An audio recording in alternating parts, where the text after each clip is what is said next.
В эфире совместный проект «Радио Крым Реалии» и Первого канала Украинского радио. Слушайте «Радио Крым Реалии» на средних волнах. Частота 549 кГц в 7:30 утра и днем в 12:10. Теперь мы с вами 24 часа в сутки, 7 дней в неделю. Радио Крым Реалии 105,9 FM. Крымчане имеют право знать. Депутат Госдумы после непризнанных выборов в Крыму Руслан Бальбек анонсировал установку на полуострове памятника в честь присяги крымских татар на верность Российской империи в 1783 году. Действительно ли 236 лет назад крымско-татарский народ добровольно принял российское подданство?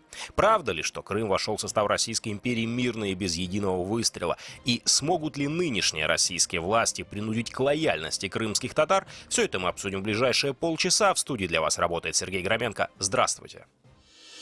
Прямой эфир. Продолжаем эфир самого крымского в мире радио Крым Реалии. Слушайте нас на средних волнах на частоте 549 кГц в 7:35 и 12:10 как в Крыму, так и на материковой части Украины, ну а на 105,9 FM круглосуточно. Крымчане могут бесплатно звонить в эфир по телефону 8 810 06 926, жители материковой Украины 044 490 31 18. Поехали! Тема дня.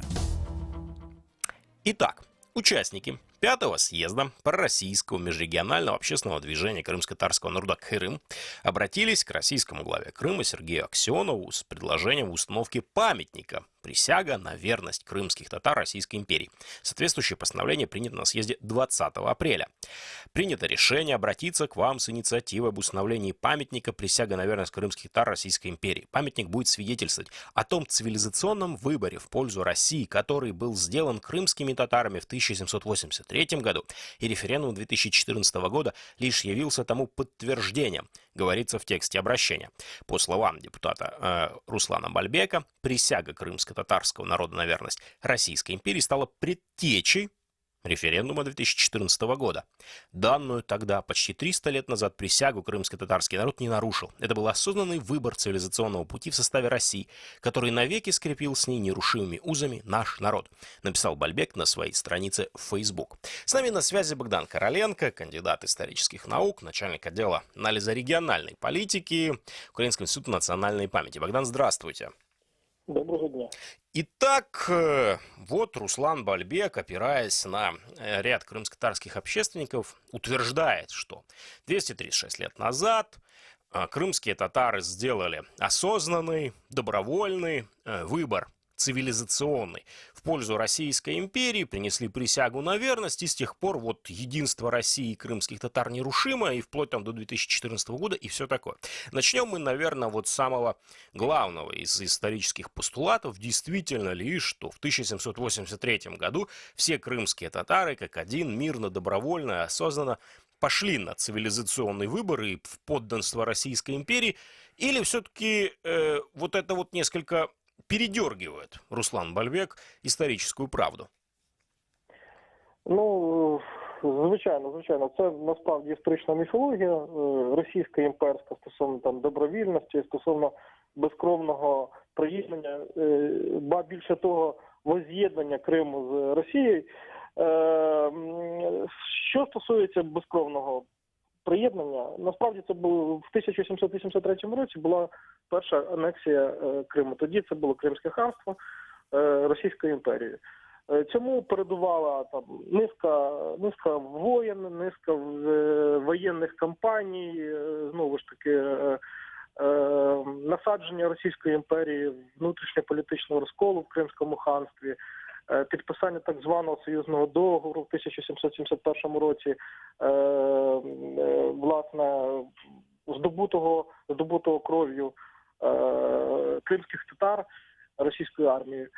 Потім був Кочубко-Енерджинський мирний договір 1774 року, який закріпив так звану незалежність Кримського ханства, власне, інспірованого Російською імперією для того, аби, власне, відлучити Кримське ханство від Османської імперії.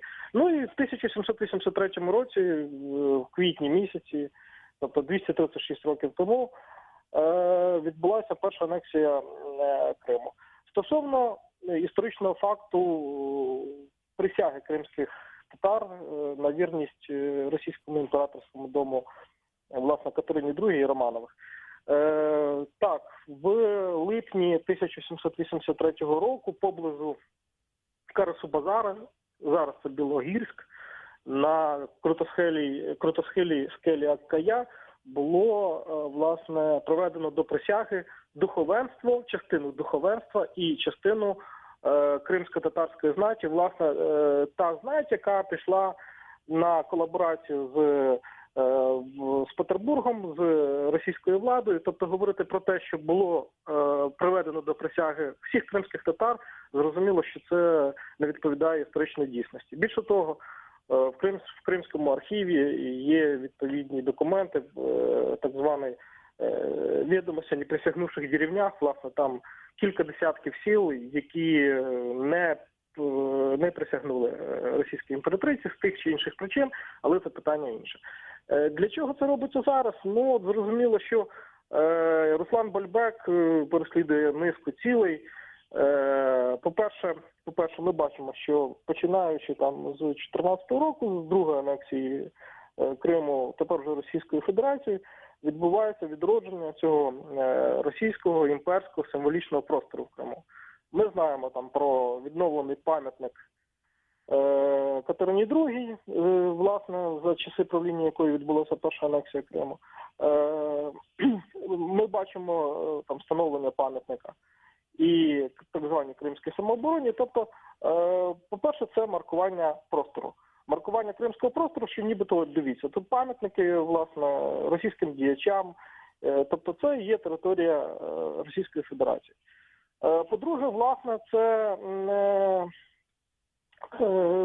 формування цієї історичної міфології, що от дійсно там, як каже Бальбек, 300 років, майже 300 років, там 236 років тому відбулася присяга кримських татар, тому нічого дивного в 2014 році не відбулося. І дійсно там було проведено референдум, так званий референдум. Ми знаємо, що кримські татари в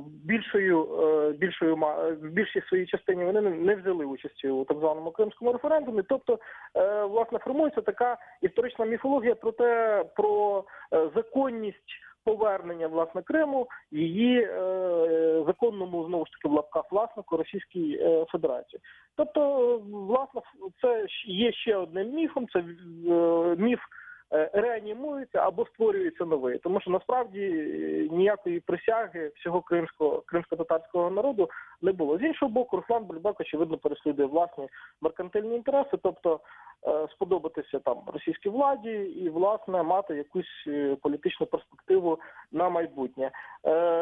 З іншого боку, от звернення до Аксьонова, голови окупаційної російської адміністрації Криму, говорить про те, що, очевидно, є, власне, певні політичні інтереси Бальбека як депутата Государственної Думи безпосередньо в Криму. По-третє, власне, оцей так званий громадський рух Кирим, про який ви згадували, тобто він, власне, для чого створювався? Створювався на противагу Меджлісу кримсько-татарського народу, який жодним чином не йде на будь-яку співпрацю ні з російською владою, ні з окупаційною російською владою в Криму. Тобто, таким чином, власне, намагаються легітимізувати отой референдум 2014 року, знайти якісь історичні витоки цьому референдуму 2014 року і показати, що тоді було приєднання, тобто воз'єднання Криму з Російською імперією. І зараз, власне, відновлено так звану історичну справедливість. Хоча це не відповідає, власне, историческим фактам. А вот скажите, Богдан, вот вы упомянули, что не все крымские татары приняли присягу тогда, в 1783 году. Мы знаем, что крымско-татарское национальное движение там во второй половине 20 века исповедовало принцип ненасильственного сопротивления. И сегодня, после аннексии Крыма, мы тоже видели ненасильственное сопротивление. А сопротивлялись ли крымские татары вот принесению присяги в 1783 году? И если да, то как?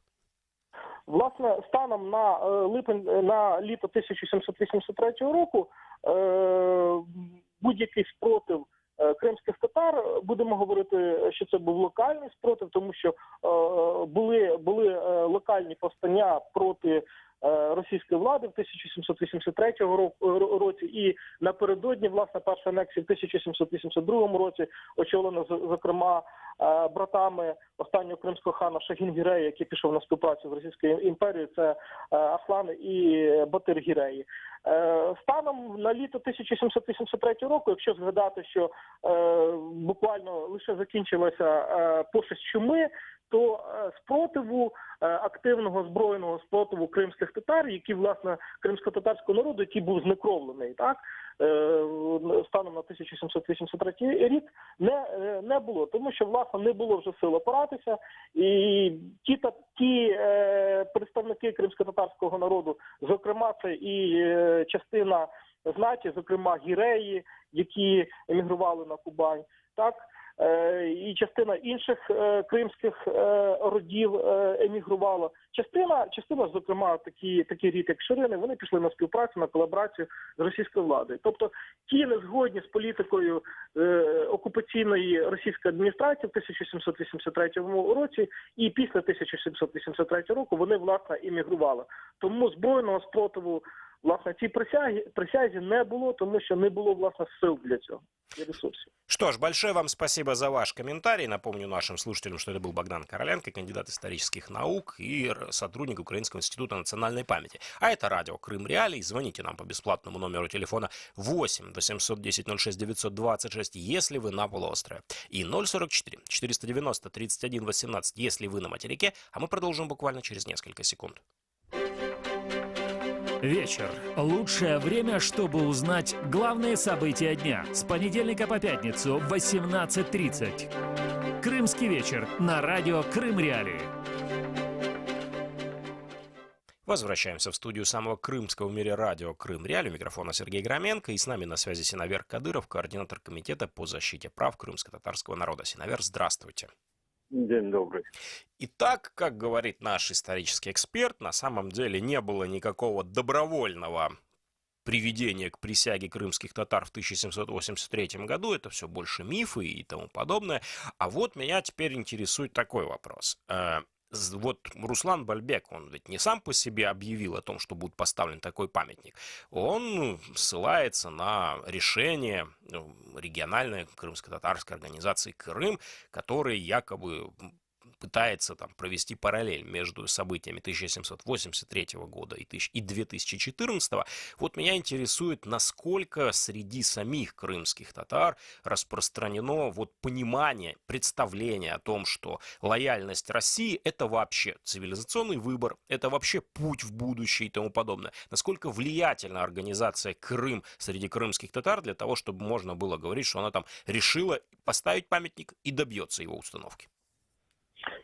Ну, во-первых, я думаю, что это не только, скажем, проблема всего крымско-татарского народа, но и проблема в целом оккупанта. Ведь я не думаю, что в самой этой организации, даже в числе, будем говорить так, условно, коллаборантов, все действительно думают так. Я скорее склонен думать, что эту идею подкинули сами оккупанты и в первую очередь спецслужбы, поскольку наблюдается кризис имиджа, скажем, Российской Федерации в отношении Крыма. Попытки их объяснить свой захват Крыма тем, что они, собственно говоря, руководствовались интересами населения Крыма, которое там, я не знаю, сколько уже времени боролось и стремилось возвратиться, скажем, в состав России, уже рушится, поскольку проблема Крыма это проблема решения вопроса, крымско-татарского вопроса, восстановления его права субъектности. Я скорее склонен вот так рассматривать этот вопрос. И именно попытка преодоления вот той неуверенности в самом российском обществе. Сами россияне уже начинают скептически относиться к правильности решения присоединения в кавычках Крыма. Это как раз-таки, вот мне кажется, связано с решением вот этой проблемы для самого российского общества, а далеко не связано с тем, как к этому относятся крымские татары. Крымские татары к этому относятся однозначно, что Россия оккупант, и на протяжении всех 200 с лишним лет эта проблема, скажем, положение крымского татарского народа, если и менялось на каком-то историческом этапе этот срок был небольшой, в целом остается в прежнем положении. Крым оккупирован, и крымские татары, в общем-то, находятся под оккупацией и, более того, в состоянии исчезновения под воздействием оккупационных сил.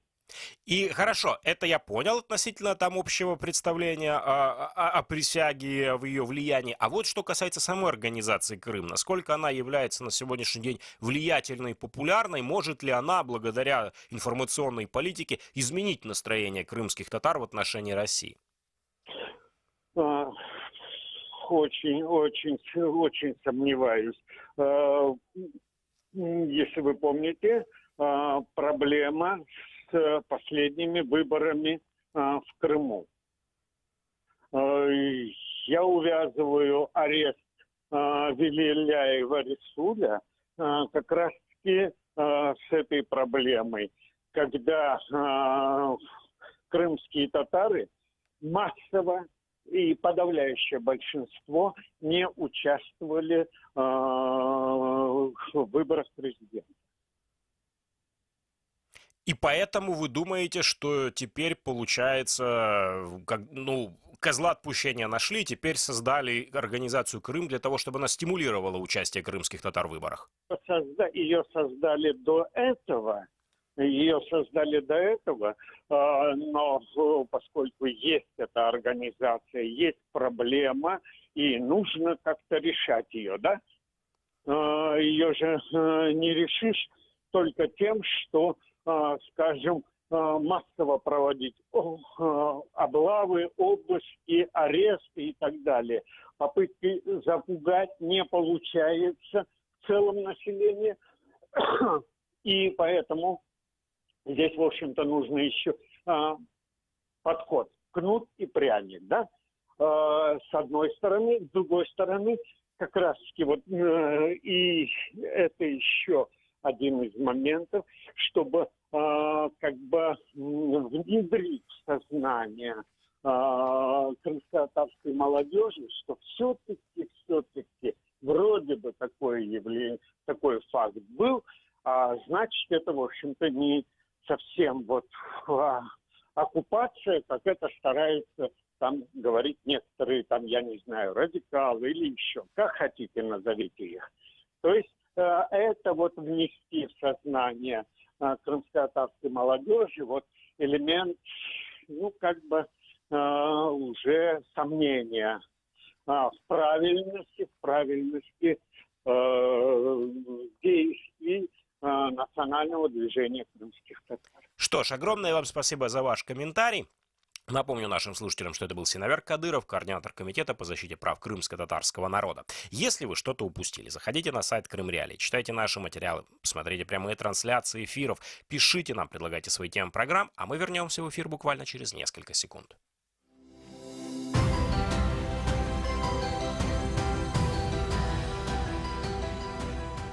Ищите сайт Крым Реалии в интернете, наши страницы в Facebook, Twitter и ВКонтакте, наши видео и фильмы на YouTube-канале Крым Реалии. Крымчане имеют право знать.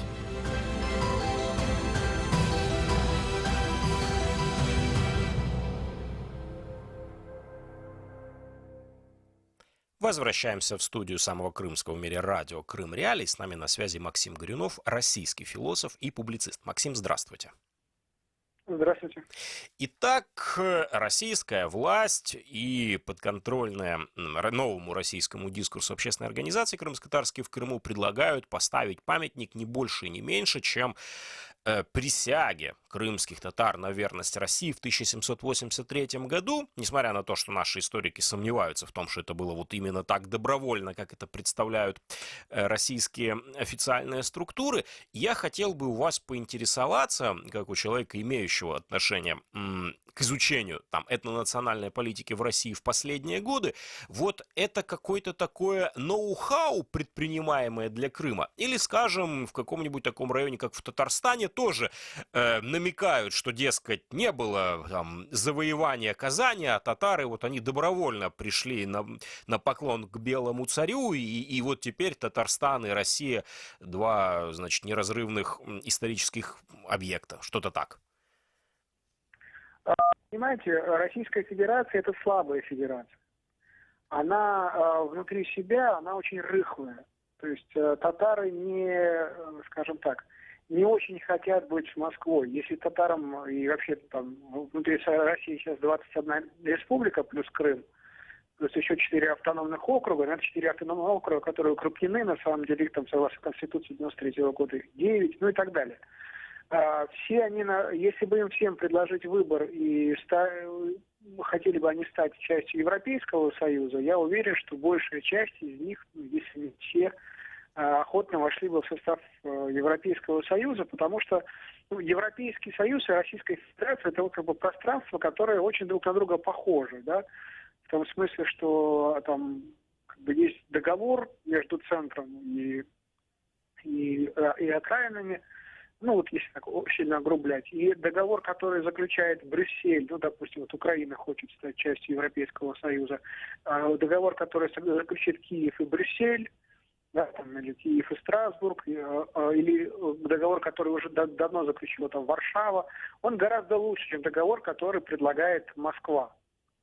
Да, Москва это прекрасно понимает. Она понимает, что ее как бы, переговорная позиция, она гораздо хуже, чем у европейцев. Да, ну и у американцев в том числе. И поэтому они придумывают постоянно, вот на фоне слабости своей, на фоне того, что люди не идут к ним сами, да, и республики не стремятся оставаться у них. Вот, допустим, Украина стремится стать частью Европейского Союза. Мы еще посмотрим, там на территории бывшей Югославии много государств, которые хотят стать частью Европейского Союза. И Турция до недавнего времени сильно хотела стать частью Европейского Союза. Если провести референдум в Северной Африке, там тоже все хотят стать частью Европейского Союза. А если мы посмотрим вокруг России, да, то там такой ситуации не наблюдается. Никто не хочет быть частью Российской Федерации. Да, просто потому что условия, которые там внутри предлагаются, они хуже, чем в Европейском Союзе. Ну и, как правило, они еще хуже, чем в странах, которые там граничат с Россией.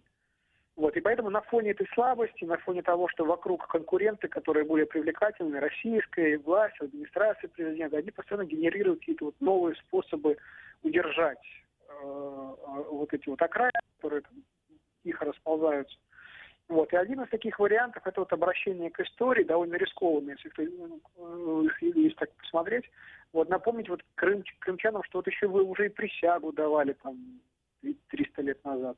Вот, то есть это как бы, это, понимаете, это нужно иметь в виду, что это вот как бы меры, которые предпринимает слабая федерация, у которой, в общем, кроме этих вот апелляций к истории, ничего не остается, как бы, следующий довод и последний довод, который не остается, это вот грубая физическая армейская сила. То есть почему татары находятся в составе Российской Федерации? Да, если у вас нет ничего, кроме силы, да, если с вами остаются только потому, что они не могут уйти, потому что вы опасны, да, потому что у вас много оружия, и вы готовы, полны решимости его применить, то, в общем, это слабость. Да, и как бы чтобы эту слабость, чтобы эту брутальную силу как-то вот заштукатурить, да, как-то ее оформить, чтобы она выглядела хоть сколько-нибудь цивилизованной, вот придумываются такие вот исторические, тоже, кстати, крайне неудачные мероприятия, вот вроде памятника присяги, который, в общем, с точки зрения истории тоже довольно сильно хромает. А вот вы говорите, что это довольно опасный и неуклюжий в какой-то степени инструмент. Можете вы пояснить, почему именно? Где опасность? Народ посмотрит на памятник присяги и скажет, да ну не было ни такого, начнет глубже интересоваться историей или что-то еще? Ну, безусловно, понимаете, вы начинаете обращаться к истории, да, а в ситуации, когда вы историю уже не контролируете, да, вот, допустим, в Советском Союзе еще можно было делать такие шаги, потому что историю можно было подчистить, ну, допустим, изъять из библиотек книги, да, зачистить газеты, ну и так далее. То есть, в принципе, вот в рамках Советского Союза, да, при условии существования там железного занавеса и ситуации до интернета, когда информация распространяется, ну, бумага и сарафанное радио, если такое можно было устроить, и это было бы успешно, там какой-то расстрел в Новочеркасске, они же смогли замолчать, потому что это было возможно. В нынешнем мире ты вот ставишь этот памятник, и сразу люди начинают лезть в Google. Да, если вы им заблокируете русский Google, они полезут в английский Google, и есть переводчики. Короче, вот вы лезете туда, и сразу же появляется вся эта жестокая история присоединения. Да, появляется история там с эмиграцией татар. Да, там была большая эмиграция. И с прочими всякими вещами. Наверняка уже есть исследования по этому поводу. И на татарском языке, и на русском языке, и на английском языке, и на украинском языке. Информации полно. И этот памятник, вот если ситуация еще ухудшится, да, начнется не в пользу Российской Федерации, этот памятник, он не присоединит Крым к Москве, а наоборот отдалит, отбросит. Понимаете? Это опасно обращаться к истории. Лучше смотреть как-нибудь в будущее. Вот. А будущее Россия не может такого пока представить и нарисовать, потому что денег нет и вы держитесь.